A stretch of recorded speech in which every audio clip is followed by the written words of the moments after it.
नमस्कार विद्यार्थी मित्रांनो, परत एकदा आपलं स्वागत आहे. घे भरारी तू या आपल्या यूट्यूब चॅनलवरती.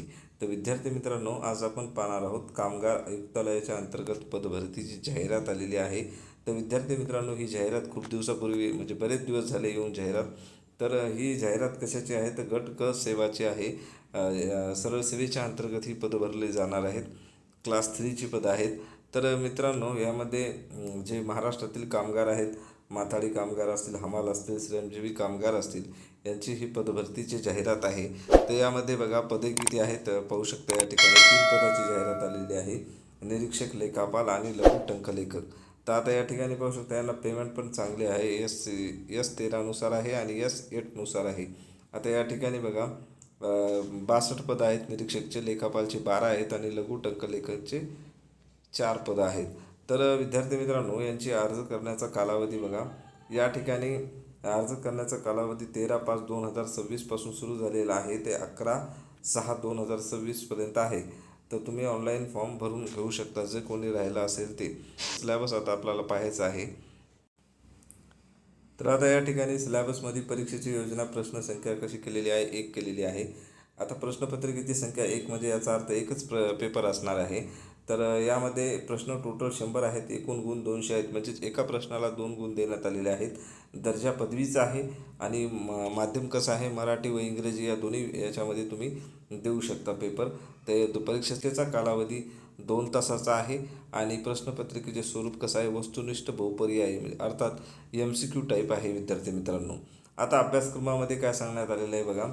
मराठी भाषा आहे तुम्हाला 30 गुणांसाठी, इंग्रजी आहे 30 गुणांसाठी, त्यानंतर बुद्धिमत्ता चाचणी आहे 30 गुणांसाठी आणि जो काही GSचा पार्ट असतो त्यामध्ये इतिहास असेल, भूगोल असेल, भारतीय राज्यघटना असेल, भारतीय अर्थव्यवस्था असेल, चालू घडामोडी असतील किंवा सामान्य विज्ञान, अंकगणित असेल, यामध्ये तुम्हाला 30 गुणाचे पेपर आहे.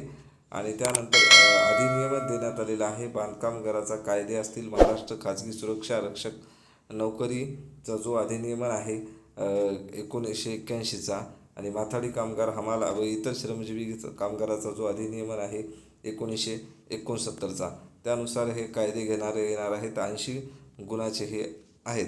अशा पद्धतीने हे टोटल 200 मार्काचा पेपर आहे. तर विद्यार्थी मित्रांनो, जे कायद्याचं आहे ते कायद्यासाठी आपण स्पेशल लेक्चर घेणार आहोत आपल्या यूट्यूब चॅनलवरती. ते पण एकदम फ्रीमध्ये आणि ट्रिकच्या माध्यमातून तुम्हाला मी शिकवणार आहे. त्यामुळे ही तुमच्यासाठी खरंच खूप महत्त्वाची आणि चांगली बातमी आहे.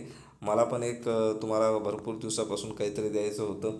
आता ते निमित्त भेटलेलं आहे. तर विद्यार्थी मित्रांनो, तुमच्यासाठी ही चांगली बातमी घेऊन आलेलं आहे. नक्कीच सुरुवात करायची काय, कमेंट बॉक्समध्ये सांगा. तुम्ही जर चांगला प्रतिसाद दिला तर आपण त्यावरती नक्कीच लवकरात लवकर आपण सिरीज सुरू करूयात ती.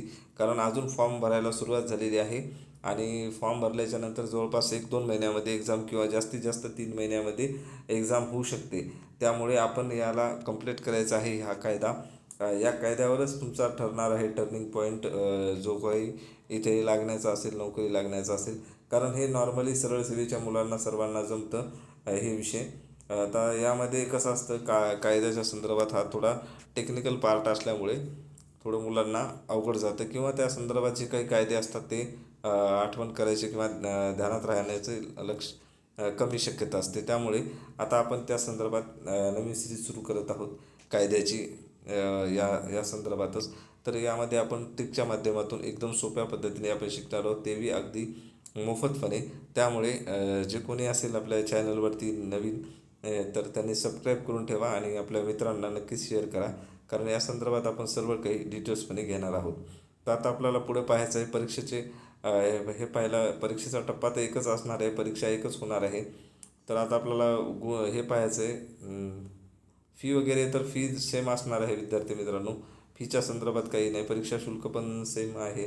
जसं आता ही TCS एक्झाम घेणार आहे त्यामुळं परीक्षा शुल्क पण तशीच आहे. अमागासाठी म्हणजे ओपनसाठी 1000 रुपये आणि मागासवर्गीयसाठी 900 रुपये आहे. तर आता या पद्धतीची ही परीक्षा फी पण आकारली जाणार आहे. त्यामुळं थोडंसं रिक्स आहे आणि ज्या ठिकाणी फॉर्म तुमचे आहेत, ज्या ठिकाणी तुम्ही पात्र आहात त्या ठिकाणी फॉर्म भरा. आता या ठिकाणी तुम्ही इथे पाहू शकता सर्व पदासाठी एकच एक्झाम आहे. त्यामुळे वेगवेगळे काय असं नाही आहे, म्हणजेच की लेखापालसाठी वेगळी एक्झाम असं काही नाही. एकच एक्झाम आहे, टप्पा एकच आहे सरळ सेवेचा आणि टोटल 200 गुणाची आहे पेपर. तुम्हाला आधी पण सांगितलं होतं मी.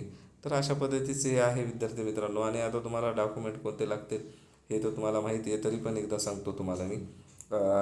तुम्हाला या ठिकाणी अर्जाचा पुरावा म्हणून SSC अथवा तत्सम शैक्षणिक अर्हता लागते, वयाचा पुरावा लागतो, शैक्षणिक अर्हतेचा पुरावा लागतो, सामाजिकदृष्ट्या मागासवर्गीय असल्याचा पुरावा लागतो, आर्थिकदृष्ट्या दुर्बल असल्याचा पुरावा लागतो. अर्ज सादर करताना अंतिम दिनांकास वैध नॉन क्रिमिनल प्रमाणपत्र असणं गरजेचं आहे. तुम्ही दिव्यांग असाल तर दिव्यांगाचा पुरावा, माजी सैनिक असेल तर त्यांचा पुरावा, खेळाडू असेल तर त्याचा पुरावा, अनाथ असेल तर अनाथाचं आरक्षण घेणार असाल तर त्या संदर्भातला तुमच्याकडे पुरावा असणं गरजेचं आहे. त्यानंतर प्रकल्पग्रस्त असेल त्यांचा पुरावा, भूकंपग्रस्त असेल त्यांचा, अंशकालीन उमेदवार असाल तर त्यासाठी लागतो, राखीव महिला असेल किंवा मागासवर्गीय आर्थिक दुर्बल घटक किंवा दिव्यांग असेल ज्यांना कोणाला लाभ घ्यायचा आहे त्यांचं सर्टिफिकेट त्यांच्याकडे असणं गरजेचं आहे. आता तुमच्या नावामध्ये काही बदल झाला असेल तर ते नाव बदलाचा पुरावा लागतो. तुम्हाला मराठी भाषेचं ज्ञान असणं आवश्यक आहे. आता या ठिकाणी मराठी भाषेचं ज्ञान म्हणजेच तुम्हाला मित्रांनो 10वीला मराठी विषय असतो, त्यामुळे तुम्हाला मराठीचं ज्ञान आहे असं गृहीत धरलं जातं किंवा असतंच. आता महाराष्ट्रात आहे आपण तर मराठी आपली मातृभाषा आहे, त्यामुळं आपल्याकडे असतं. लहान कुटुंबाचं प्रतिज्ञापत्र तुम्हाला जोडायचं आहे.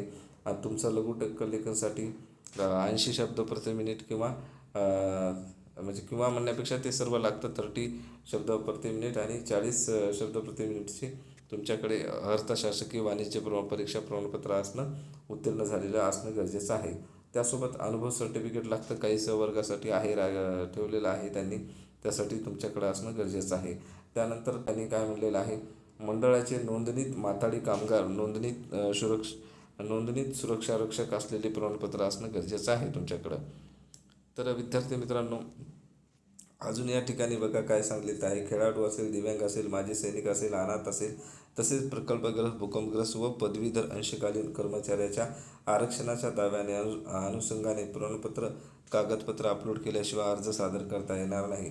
म्हणजे तुम्हाला जे कोणत्या पदाचा किंवा ज्या कोणत्याही आरक्षणाचा फायदा घ्यायचा असेल यापैकी, तर तुमच्याकडे ते सर्टिफिकेट असणं गरजेचं आहे. बस एवढंच सांगण्यात आलेलं आहे. ते सर्टिफिकेट असेल तर तुम्ही फॉर्म भरू शकता, अन्यथा नाही. आणि त्याच्यावर दावा पण करू शकता, अन्यथा करू शकत नाही. तर विद्यार्थी मित्रांनो, अशा पद्धतीची ही माहिती होती. माहिती कशी वाटते नक्कीच कळवा. माहिती आवडली असेल तर लाईक करा, शेअर करा आणि आपले चॅनल सबस्क्राईब करा. थँक्यू विद्यार्थी मित्रांनो.